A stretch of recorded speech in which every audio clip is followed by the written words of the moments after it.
السلام علیکم ورحمت الله وبرکاتو. کتونکو زما نوم ابوبکر بختیار خان دی او نن به تاسو سره خبرې کوم په ټمپریچر باره کې. یو طرف ټمپریچر ډېر شوی دی، بل طرف سیاسي ټمپریچر ډېر شوی دی. چونکې احتجاج زه به احتجاج د تاسو نه منې کوم، احتجاج تاسو حق دی، نو هغه تاسو کولی شئ. نو ډېرو پارټیانو دا هغه شروع کړي دي، احتجاجونه جلوسونه شروع کړي دي که ډېر زیات نقصان رسي. نو ټول نه غټ جلسې خو دې ځل عمران خان صاحب هم لګیا کړي دي. نو موږ عمران خان صاحب د خلاف نه یو، خو چونکې تاسو ډېر زیات خلک ګوري، ډېر زیات خلک مني، نو زه به تاسو ته ویل غواړم چې تاسو خپل د ورکرانو ته، تاسو خپل د کسانو ته، عوام ته ووایئ چې پر امن اوسئ، دا نقصانات مه رسوئ، سیاسي ذهنو ته نقصان مه رسوئ. ګوره فوج زموږ خپل دی، اف سی زموږ خپل دي، پولیس زموږ خپل دي، دا غونډ پولیسان زموږ خپل دي. دي زموږ ملک جوړ دی، دی کو نو کنه زموږ ملک ختم دی. د فلسطین حال وګورئ، خپل فوج ورسره نشته، څه حال دی. نور ملکونه پرې راځي او حاوي کېږي او خرابوي یې. تاسو موږ تاسو لږ سوچ کوئ، موږ سره زموږ را فوج نو زموږ به څه حال و. خو موږ په دې باندې ډېر زیات فخر کوو.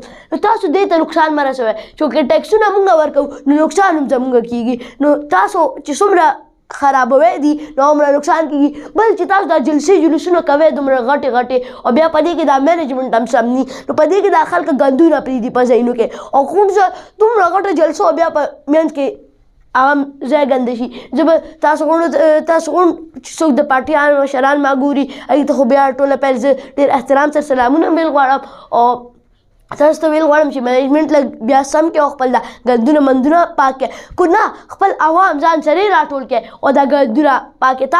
تاسو شروع کړئ نو د عوام به تاسو سره، تاسو به عوام چې څومره خوښ یې هومره به سره ډېر درځي، هومره به سره ډېر اخلي. بل تاسو سوچ کوئ روډونه مه بندوئ. دا جلسې کېږي نو تاسو په لکه دا خلک په روډونو ډېر زیات روځي، روډونو باندې هم جلسې، نور ځای ورته نه ملوي، روډونو باندې جلسې شروع شي.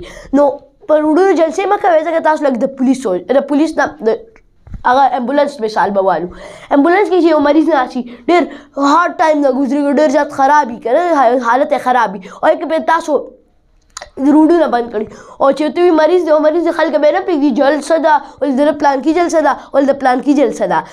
جلسو دپاره د خلکو مه مړه کوئ، خلک مه مړه کوئ، جلسو دپاره تاسو خلک مړه کوئ. بل د امتحان سوچ وکړئ. تاسو چې وایئ د ماشومانو فیوچر به هغه کوو که نه، یو ماشوم چې امتحان له روان وي او د هغه روډونه بند شي که نه، او هغه تللی نه شي، نو هغه باندې به پیپر چې بنده شي، نو هلته به څنګه لګي، هلته به څنګه کېږي. نو تاسو لږ د هغې ماشوم هم سوچ وکړئ، تاسو د ماشوم سوچ کړئ هغې ته به څنګه لګي. بل تاسو د هغه مینجمنټ چې لږ سم هم کړو که نه، په روډونو هم جلسې بندې کړئ که نه، لکه یو کوانټټي وساتئ که نه، لکه غونډ ځای د دومره کسان خو ما کوي، یو ځای غټ چوز کړئ. تاسو ته څومره پتې زما عوام څومره ډېر دی، هومره ډېر ځای چوز کړئ، هومره ډېر ځای کور کړئ. بله لاره پیدا کړئ چې تاسو یو روډ بلاک کوئ، نو بل روډ ورته آزاد کړئ. ځکه کو 1 وی یا 2 وی، نو یو ګاډی به دې طرف ته ځي، بل به دې طرف ته. تاسو کو د دې طرف بلاک کړئ، نو کو غټ روډ وي، تاسو د دې طرف او د دې طرف دواړه یو کړئ. تاسو ته به بیا لږ اساني او د خلکو جالونه، خلکو پیپر، خلکو به دا څه مسلې نه جوړېږي. تاسو لږ په دې باندې سوچ وکړئ. موږ غونډو تاسو سره کوو، موږ چا د خلاف هم نه یو. خو جزاک الله والسلام. انشاءالله په بلې آخر به سره ملاوېږم.